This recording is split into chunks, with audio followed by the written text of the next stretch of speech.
Assalamualaikum warahmatullahi wabarakatuh. Alhamdulillahirabbil alamin. Kita masih bisa bertemu kembali, berjumpa kembali dalam keadaan sehat walafiat. Semoga kita selalu dalam lindungan Allah Subhanahu wa taala. Amin ya rabbal alamin. Baiklah anak-anakku yang Bapak cintai, pagi hari ini kita akan melaksanakan pembelajaran sejarah kebudayaan Islam atau SKI. Untuk itu sebelum kita memulai pelajaran ini, jangan lupa kita berdoa terlebih dahulu dengan membaca suratul basmalah. Bismillahirrahmanirrahim. Ya, sejarah kebudayaan Islam. Tentu kalian sudah mengenal nih, kelas 3 kalian sudah mengenal tentang sejarah kebudayaan Islam ya.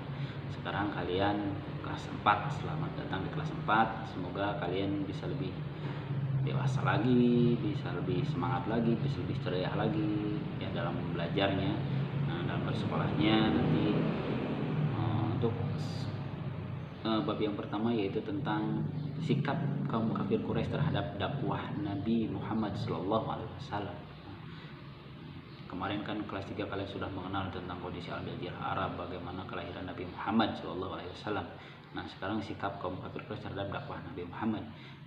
Dalam dakwahnya ini tidak mudah ya sayang ya, menyampaikan dakwahnya ini karena selalu ditekan oleh kaum kafir Quraisy, selalu ditekan, selalu diawasi ya. Nabi Muhammad selalu diancam oleh kaum kafir Quraisy karena membawa ajaran yang berbeda dengan berbeda dengan golongan mereka, karena mereka itu menyembahnya para berhala ya, patung-patung itu.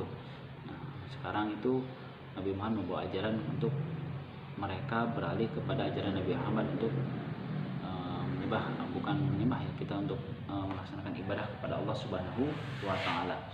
Oke. Dakwah itu sendiri berasal dari bahasa Arab yang artinya adalah ajakan, benar ya. Ajakan apa ya? Bukan ajakan yang tidak benar, pasti ajakan yang benar. Iya sayang. Dakwah yang dilakukan oleh Nabi Muhammad adalah ajakan untuk memeluk, mempelajari dan mengamalkan ajaran apa? Ajaran Islam. Nabi kita Nabi siapa? Nabi Muhammad. Nah, Nabi Muhammad SAW membawa ajakan seruan kepada umatnya untuk melaksanakan,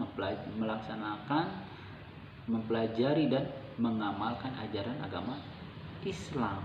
Nah, jadi intinya salah satunya kan sholat, kan ngaji. Jadi kalian jangan bermalas-malasan nantinya ya di rumah, selama stay di rumah sekarang ini jangan kalian bermalas-malasan. Nabi Muhammad Sallallahu Alaihi Wasallam memulai dakwahnya di Mekah setelah turunnya wahyu yang kedua, yaitu surat apa? Al-Mudatsir ayat 1 sampai 7. Dalam ayat ini Allah Subhanahu wa taala memerintahkan Nabi Muhammad untuk berdakwah. Dakwahnya itu awalnya tidak seperti sekarang kalian hanya melihat di TV itu berdakwah di depan TV, di depan masyarakat ramai luas, atau di panggung. Assalamualaikum warahmatullahi wabarakatuh. Para hadirin sekalian yang dirahmati oleh Allah Subhanahu wa taala. Kita harus harus mengimani Allah Subhanahu wa taala. Nah, kita harus beribadah kepada Allah Subhanahu wa taala. Kita harus mencintai nabi kita. Nabi siapa? Nabi Muhammad. Wah, terlantang di mie.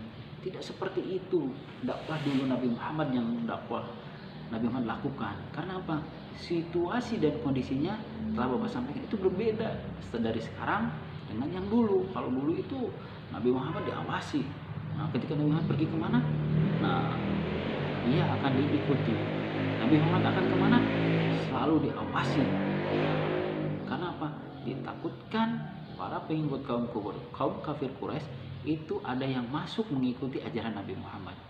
Nah, jadi kalau ada yang masuk, orang yang masuk mengikuti ajaran Nabi Muhammad itu akan disiksa oleh kaum kafir Quraisy. Nah, jadi Nabi Muhammad juga dalam hal kondisi seperti itu dakwahnya juga secara sembunyi-sembunyi terlebih dahulu, tidak langsung terbuka rame gitu, enggak, sembunyi-sembunyi, terutama kepada siapa? Kepada para keluarganya terlebih dahulu. Nah, mungkin kalian bisa lihat nanti kalau di bukunya ya. Mereka yang masuk Islam dalam dakwah secara sembunyi-sembunyi adalah siapa aja? Nah, nanti Bapak sampaikan. Salah satunya adalah Khadijah binti Khuwailid. Nah, ini Khadijah nih salah satunya istrinya. Terus Ali bin Abi Thalib, ponakannya. Terus Abu Bakar sahabatnya. Utsman bin Affan, Zubair bin Awam, Zubair bin Awam ya, Zubair bin Awam, Abdurrahman bin Auf, terus siapa lagi? Sa'ad bin Abi Waqqas. Nah, terus Talhah bin Ubaidillah, terus ada Abu Ubaidah bin Jahrah, ada Arqam bin Abi Arqam. Nah, disinilah nanti jadi dalam dakwahnya itu Nabi Muhammad berada di salah satu rumah Arqam bin Abi Arqam. Nah, di sana jadi dalam proses dakwah Nabi Muhammad itu menyebarkan Islam itu tidak secara terang-terangan terlebih dahulu. Ini masih dalam proses secara sembunyi-sembunyi ya. Kalau secara terang-terangan nanti bisa berbahaya umat Islamnya, bahkan sama Nabi Muhammadnya sendiri akan terbunuh. Nah, dengan ancaman seperti itu Nabi Muhammad selalu bersabar sedikit kan lama-lama alhamdulillah subhanallah Islam bisa menyebar ke penjuru dunia dan sampailah kepada kita di Indonesia. Nah, untuk itu kita selaku umat Nabi Muhammad SAW kita bisa mengambil hikmahnya dari peristiwa ini. Kita harus selalu bersabar ya sayangnya. Kita harus bersabar dalam kondisi sekarang kita kondisinya seperti apa? Kondisi kita menghadapi COVID-19 ya, sebuah virus COVID-19. Kita harus bersabar karena virus ini tidak terlihat, tidak terdeteksi. Nah, tiba-tiba nempel menyebar begitu saja dan bisa mematikan. Subhanallah, sangat takut ya, masya Allah. Jangan sampai ya. Jadi untuk itu kalian tetap belajar di rumah, semangat, bersabar ya, bersabar dalam menghadapi hari ini. Terus kita lebih mendekatkan diri sama Allah Subhanahu Wa Taala. Terus mendekatkan diri sama siapa? Sama ayah dan ibu kita. Ingat perintah ibu bapak kalian, jangan kalian bantah. Mereka itu sayang sama kalian, sayang sama kalian. No. Kenapa? Suatu saat nanti kalian akan bapak ceritakan bagaimana kisah-kisah tentang orang-orang alim. Bagaimana nanti ketika Nabi Muhammad akan pergi meninggalkan beliau menyampaikan umati, terus bagaimana Nabi Muhammad siapa yang harus kita sayangi nanti umi gitu kan, berarti ibu baru ayah gitu kan. Jadi ridhonya Allah itu ada di ridho kedua orang tua kalian, ada ridho di orang tua kalian.